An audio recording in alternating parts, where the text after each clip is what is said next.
Have you or anyone you know ever gone to a foreign country and just been like, damn, I wish that I knew this before I came here? Trust me, I think it's happened to everyone. Well, someone who's lived here in Ecuador for more than 10 years, it still keeps happening to me. Things that make me wonder like, are you serious? Or oh my God. Or what the Well, today we're gonna talk about 13 things that I wish I knew before I came to Ecuador. 13 things, both good and bad, that I'm sure will benefit you if you're planning on coming over here. Especially the last one. Every time I think about that one, I'm always like, why? But I digress.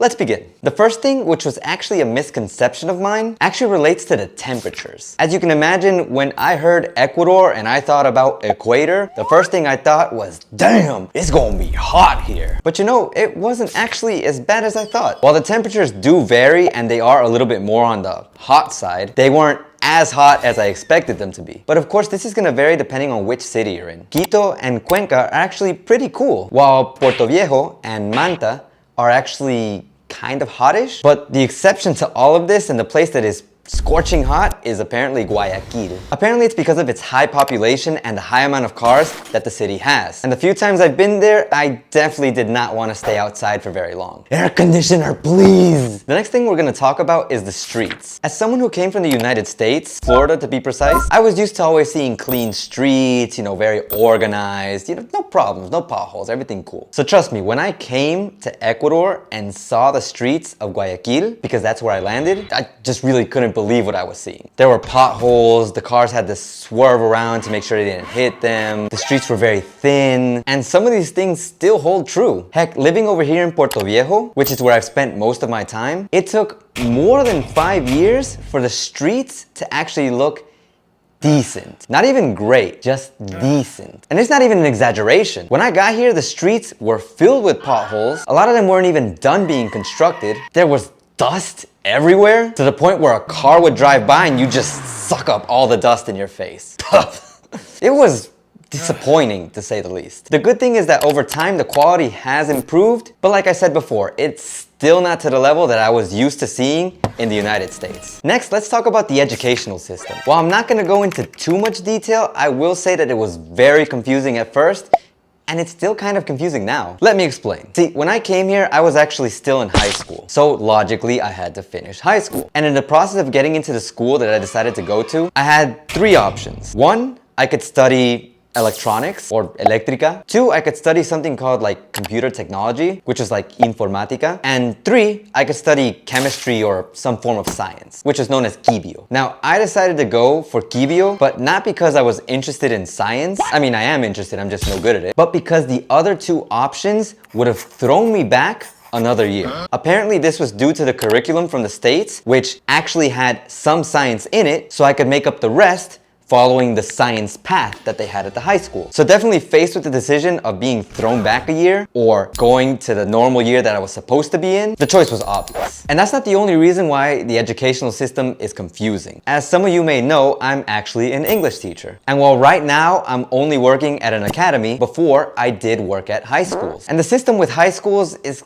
kind of whack. I don't know how else to put it. Like, you have public high schools that have so many students jammed in one classroom, sometimes 40 or more at a time, that it's kind of hard to believe that anyone's getting an actual quality education. And then you have private high schools, which have less students, still sometimes 30 to 35-ish per classroom. But there are situations where these students, even when they fail, they somehow pass. Like, seriously. There's this whole system here where apparently students can't fail because there's a test after another test, that even if they fail that test, there's another test. So there's just so many tests that it's hard for a student to actually fail. And even when they do, there are some behind the scenes workings going on, which is ridiculous because it teaches people to just do whatever they want. And if that weren't bad enough, the situation kind of extends into university. I could go into this topic of high schools, universities, just any type of school here, but I think I'll leave that for a separate video. So let me know down below if that's something that interests you. Moving on to a more positive note, the food here is amazing. And not only is it amazing, but it's cheap. Like, once again, let's go back to the fact that I lived in the United States and a lot of the food that was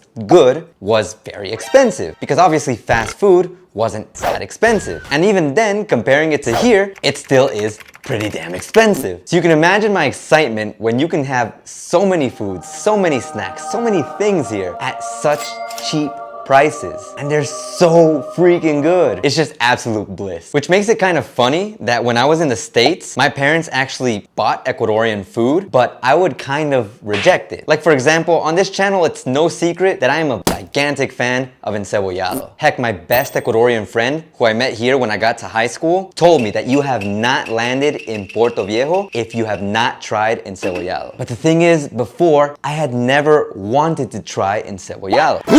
Shocking, right? But the thing is, when I saw it in the States, it looked weird. And there was really no factor telling me, hey, try it, because even my parents didn't want to force it on me. So when I got over here and ate it, best thing ever. And that's just one of so many dishes that we have to talk about at a later date. So stay tuned for that. Now let's go into a little bit of a heavier topic, and let's talk about the minimum wage and the cost of living. Well, we've already established the fact that food and other things such as rent are pretty cheap here. That means absolutely nothing, since the minimum wage is absolute trash. Like there's no other way for me to describe it. The cost of living can be in Ecuador maybe around $600 to $800 depending on how you want to live, and obviously much more if you want to live a very luxurious lifestyle. But the minimum wage here is $425. What sense does that make if you're working a job that offers minimum wage and you want to live at $600? How do you live? I'm not sure, because I still haven't been able to make sense of it, but that's the reality that a lot of people have to live here. And some places even offer less than minimum wage, especially if you're not from here. That's why some people are forced into getting more than one job, or alternatively, you have to just find a way to get a really high paying job, which is, as you might imagine, very hard to come by, unless you have connections.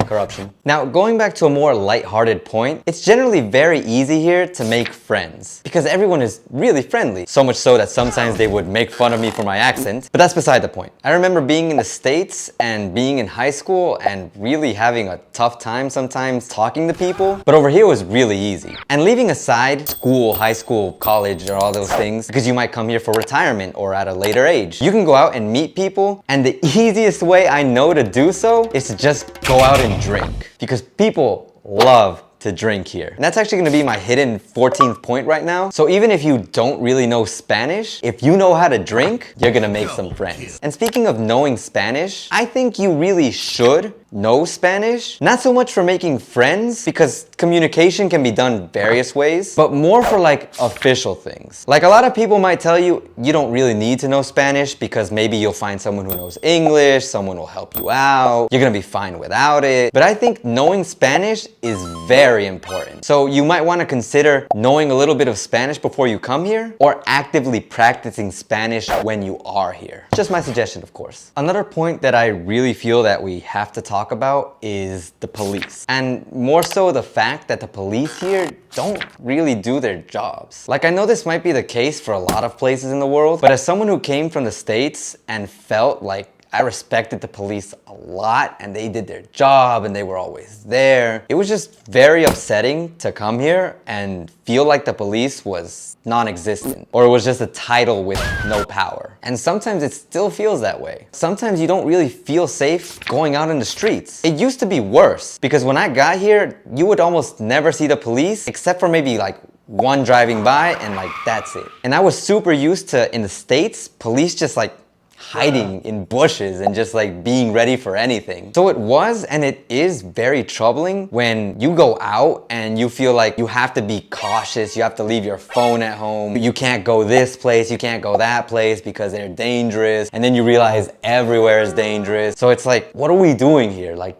what is the police doing here? And it's frustrating because police earn a decent amount of money to apparently do almost nothing. And I say almost nothing because what they do actually do is harass the law-abiding citizens. Like, no joke, everyone complains that when the police stop someone, they'll stop you for the smallest thing, but they will not stop the people who are clearly criminals. And people always say it's because the police are scared of these criminals. So let me get this straight. The people who are supposed to defend us from criminals are scared of the criminals. What? You don't see the problem here? I do. A lot of Ecuadorians have. Just something you need to know, and I wish I would have known before I came here. Another thing that I really wish I knew before I came here is that fun is very limited. Though I guess you could also say that depends on your creativity. But being serious, the places that you have to go to aren't really all that much. Like I remember in the States, I used to go to GameWorks and have a blast there and then walk around the mall, which would seem like an eternity. Over here, the malls are kind of small. There's places called Playzone that aren't really all that great. They have some games, but definitely not to the extent of a GameWorks. And obviously, you could find tons of other ways to have fun. Like I'm guessing a lot of people would probably have fun going out and drinking, maybe doing karaoke. But I just miss the idea of being able to go to X or Y place and have fun. I guess if you're into drinking, karaoke, maybe going to the beach every so often, you'll have tons of fun. So, you know, this is just my personal thing that I wish I knew. And it might actually be something that you wish you knew too. Another thing that we have to talk about is that certain things here are missing in action. And I find it kind of funny to say it that way, but it's true. There are things that you will not find here in Ecuador. For example, I made a community post the other day talking about these baked lays over here. And it's no joke that these baked lays are not sold in Ecuador. What? In fact, it was only a few years ago that a friend of mine had gone to the States, brought them over, and I was able to eat them after what seemed like an eternity. Because remember, I've been here for over 10 years. And tying into that notion of things being missing, there are sports here that they don't have officially or that are somewhat difficult to find because people don't actively play them like they do elsewhere in the world. For example, I'm a gigantic fan of playing American football. Used to play it on the streets with my friends all the time. And over here in Ecuador, there really isn't American football. I mean, there is, but it's actually more of a, if you want to play it, if you find some people, if you form a club, if you decide to do it, then yeah, you can do it. But you can't go to a place like the Federation and say, hey, I want to join the American football team, because there is no American football team. Even the Ministry of Sports doesn't have American football here. So it's very difficult to play American football here unless you live in Santo Domingo, because they were actually able to make American football somewhat more official over there. That's why they've had competitions in other countries such as Colombia and Mexico. But other than that, if you want to play American football here, it's very unofficial. You have to find people who are willing to do so, and getting these things like helmets or shoulder pads, which are somewhere over there, is really tough. But we'll talk about that a little bit later on. Now, moving on to one of the points that I was genuinely lied to about before I came here, it's the fact that tech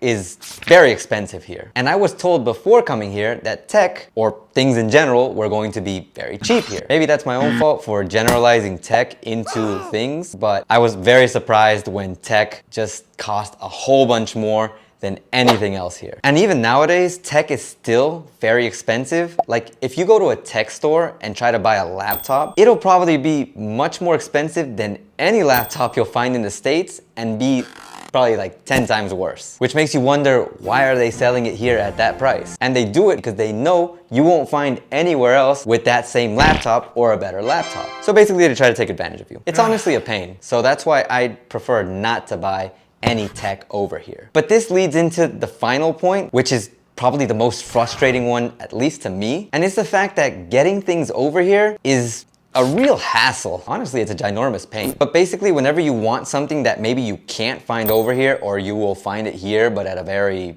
exorbitant price, you have to try to get it sent from the States to over here. Now, in my innocence, I remember when I once wanted to get something sent over here, I was like, okay, if I get it sent over here, obviously I'll get it for much cheaper.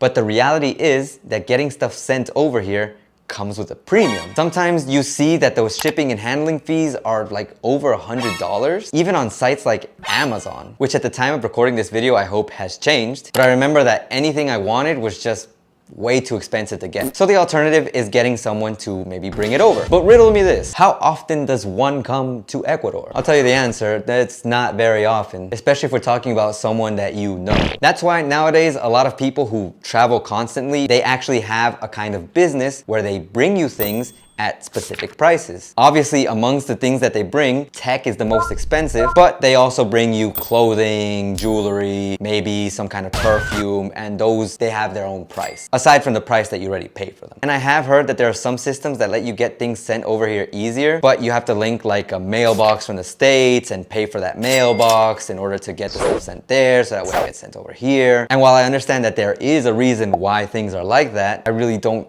understand the reason all that well, and it just feels kind of like unnecessary, because it just kind of feels like if we want to get things that'll help Ecuador develop, it just becomes so difficult. Like even me to get this microphone that I use to make my videos, I had to get my friend to bring it over here. And could you imagine if it would have been broken? Like I had no way of checking if it was gonna work before it came here. My friend, even when she opened it, she was kind of doubtful because it turned on, but remember, I have to connect this to my phone. So we had no idea if it would actually work or not. So all of this just seems super extra, and it was definitely something that I did not expect before coming over here. But the good thing is that I have the microphone, I have a way to record, and that lets me keep in touch with everyone and let you know the things that I wish I knew before I came here. But even though I have my mic and I have my phone and I have everything I need to record, there's still the danger that lurks whenever you go outside on the streets. Like literally you can't go out there and try to record and looking like you have money, because you could get robbed. And there's a series of things that I definitely don't recommend that you do, as well as things that I recommend that you actually do.